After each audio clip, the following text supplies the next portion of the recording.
It's for your own good, Dad, my daughter, Claire, said with a soft, practiced smile, holding open the heavy glass doors of Shady Pines Senior Living. I looked down at the plastic wristband already wrapped around my arm. At 68 years old, I had spent 45 years running a regional carpentry and roofing business, working 12-hour days under the scorching sun to build a life for my family. I had crafted every single oak beam, carved every cabinet, and laid every stone of my custom 4-bedroom craftsman home on 10 acres of prime lakeside property. My hands were calloused, my hair was silver, but my mind was as sharp as a newly sharpened chisel. Beside Claire stood my 34-year-old son, Mark, holding my small vinyl suitcase. He wouldn't meet my eyes. He kept looking down at his phone, tapping frantically on the screen. "I don't belong in a nursing facility, Claire," I said quietly, keeping my voice steady despite the cold weight dropping into my chest. "I had a mild case of bronchitis, not dementia. The doctor said I just needed 3 days of rest." "Dad, you fell down the porch steps last month," Claire insisted, her tone dripping with fake, exaggerated concern. "You're getting frail. Managing 10 acres is too much for a man your age. You'll be safe here. They have daily activities, hot meals, and medical staff around the clock." "And what about my house?" I asked, looking between the two of them. "What happens to the home you and my mother built?" "We're keeping an eye on it," David chimed in quickly, shoving his phone into his coat pocket. "Don't stress about the maintenance, Dad. Just relax. Focus on your recovery." They ushered me into a small, sterile room with a single bed, a plastic armchair, and a window facing a brick wall. Claire kissed my cheek, a cold, rushed gesture, and promised to visit on Sunday. Less than 20 minutes after arriving, my own children walked out, leaving me behind locked security doors that required a staff keypad code to open. I sat on the edge of the narrow bed in the quiet room. A deep, sorrowful ache settled into my bones. But underneath the heartbreak, a quiet suspicion began to take root. That evening, a kindly night nurse named Sarah came in to check my blood pressure. As she wrapped the cuff around my arm, she looked at me with a soft, sympathetic expression. "You seem very coherent, Mr. Miller," she noted, checking her chart. "Your intake notes say your daughter filed an emergency temporary conservatorship petition citing severe cognitive decline and physical vulnerability." My blood ran cold. Cognitive decline? I've never had a memory test in my life. She brought in a signed physician statement from a private clinic down in the city, Sarah revealed in a low whisper, leaning closer so the hallway staff wouldn't hear. "They pushed for expedited placement so they could manage your affairs immediately." Emergency conservatorship. The pieces were starting to align, forming a terrifying picture. They hadn't brought me here to recover from bronchitis. They'd locked me away behind medical gates to legally paralyze me, ensuring I couldn't object while they took control of my estate. The next morning, I used the payphone near the nurse's station to call my son-in-law, David, Claire's husband. David was a simple, quiet man who had always been honest with me, often pushed around by Claire's aggressive nature. "David," I said, when he answered. "It's Arthur." There was a long, uncomfortable silence on the line. I heard David take a shaky breath. "Arthur, I told her this was wrong. I told her you didn't belong in that place." "David, tell me the truth," I urged gently. "What are they doing with my house?" "They put a sign in the yard yesterday morning, Arthur," David confessed, his voice trembling with guilt. "A luxury real estate broker listed the entire 10 acres for $1.8 million. Mark found a buyer, a commercial land developer who wants to tear the house down and build luxury condos. The closing is scheduled for next Friday." The air left my lungs. My home, the place where I carried my late wife Martha across the threshold, the place where we measured Claire and Mark's heights against the kitchen wall, was being handed to bulldozers. "Why the rush, David?" I asked, forcing my voice to remain steady. "Why are they doing this to me now?" "Mark's tech startup went under 6 months ago," David revealed, dropping his voice to a whisper. He owes nearly $600,000 to private lenders, and Claire wants her share to buy into a franchise in the city. They think if they sell the house through the conservatorship, they can split the proceeds before you ever get out. They weren't just moving me into a home for my safety. They had locked me up like a prisoner so they could strip my life's legacy down to cash and pay off their own greedy debts. "David," I said softly, "do me one favor. Don't tell them we spoke." For the next 4 days, I played the part of the compliant, frail old father. When Claire came to visit on Sunday, carrying a box of store-bought cookies, I sat in the plastic armchair, looking down at my slippers, keeping my responses short and soft. "How are you adjusting, Dad?" Claire asked, her eyes scanning the small room with satisfaction. "It's quiet, Claire," I said, keeping my tone flat. "Just messing my workshop." "Oh, well, you don't need to worry about heavy tools anymore," she said dismissively, checking her watch. "Mark and I are handling everything. You just focus on relaxing."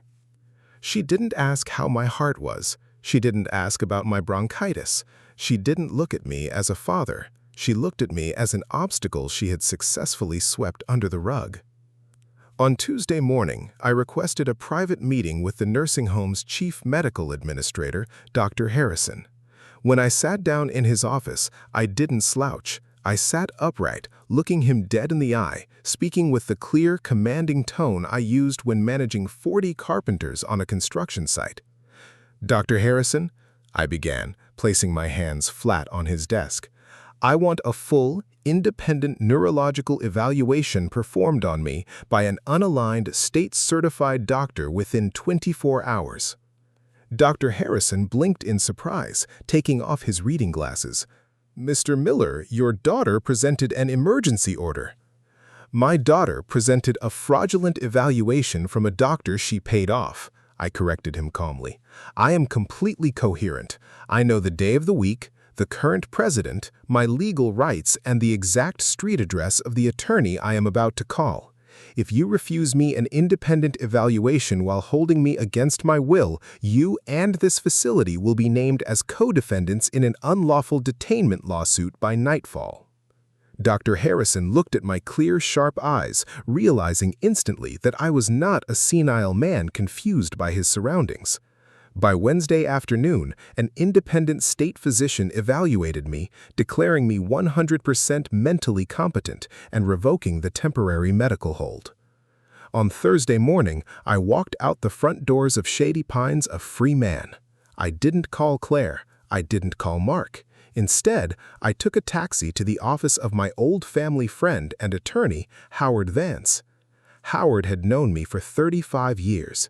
He was the man who handled my business incorporations, my wife's estate, and my personal legal affairs. When I walked into Howard's inner office, he stood up from his leather chair, his jaw practically dropping. "Arthur!" Howard exclaimed, coming around the desk to shake my hand.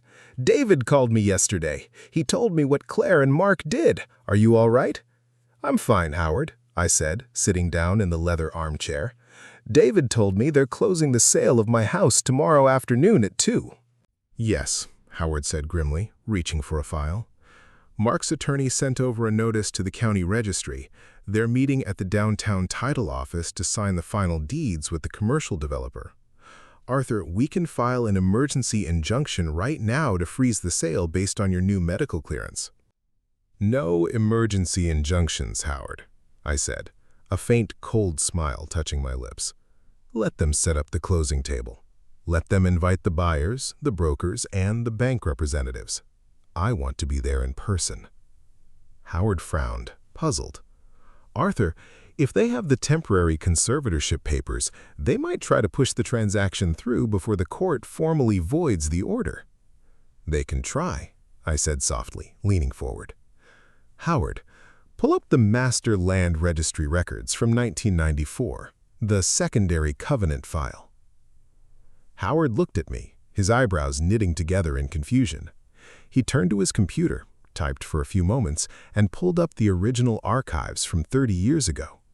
As he read the screen, his eyes slowly widened in utter astonishment. "Arthur," Howard whispered, looking up at me in disbelief. They don't know. No, they never asked.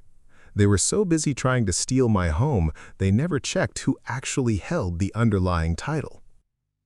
Friday afternoon arrived. The sky over the city was heavy with gray rain clouds. At 1:45 p.m., I walked into the grand glass-walled conference room on the third floor of the downtown Title and Trust building. Sitting around the massive mahogany table was a crowd of 10 people. At the far end sat Mark, dressed in an expensive navy suit, leaning back in his chair with an arrogant, triumphant smile. Next to him sat Claire, wearing a silk dress, holding a golden pen. Beside them was their real estate broker, a high-priced corporate lawyer, and 3 representatives from the commercial development firm holding a cashier's check for $1.8 million. The room was filled with quiet professional laughter as the closing agent began organizing the thick stack of sale contracts. "All right," Mark said loudly, clapping his hands together.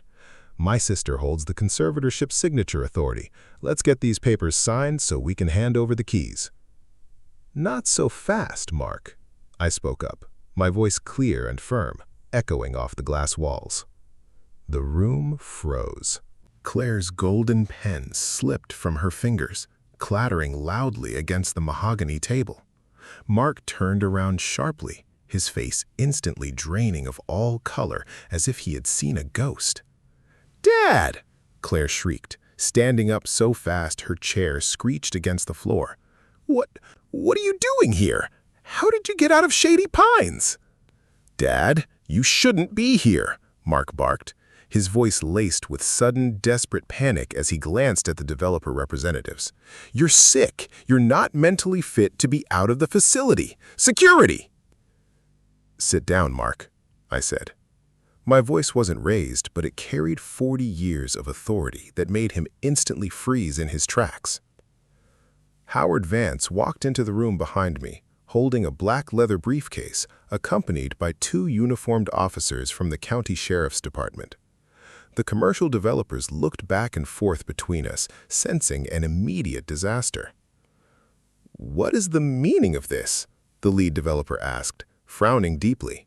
"We were told the owner was legally incompetent and the legal guardian was executing the sale." "The legal guardian presented a fraudulent medical order," Howard Vance declared firmly, pulling a certified state document from his briefcase. "As of 8 o'clock this morning, the state court has formally dissolved the temporary conservatorship. Arthur Miller is 100% mentally competent and holds full legal authority over his own life." Claire's face turned bright, blotchy red. "That doesn't matter," Claire yelled, pointing a trembling finger at me. "There are legal heirs. The house is in his name, and as his family, we have the right to sell the property to secure his care." "You didn't sell it to secure my care, Claire," I said, looking at my daughter with a profound, crushing sorrow. "You sold it to buy a franchise, and Mark sold it to pay off private loan sharks before they broke his legs." Mark flinched as if I had struck him across the face. The developer representatives looked at Mark with cold disgust, quietly pulling their cashier's checks back into their folder.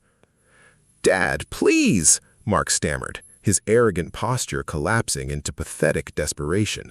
"I don't understand. If I don't get my half of this money by 5 o'clock today, they're going to ruin me. I'll lose everything. Just sign the paper.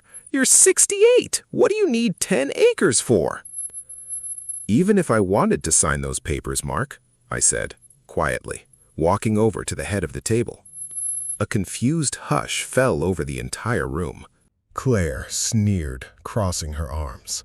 "What are you talking about? You own the house. Your name is on the deed in your safe."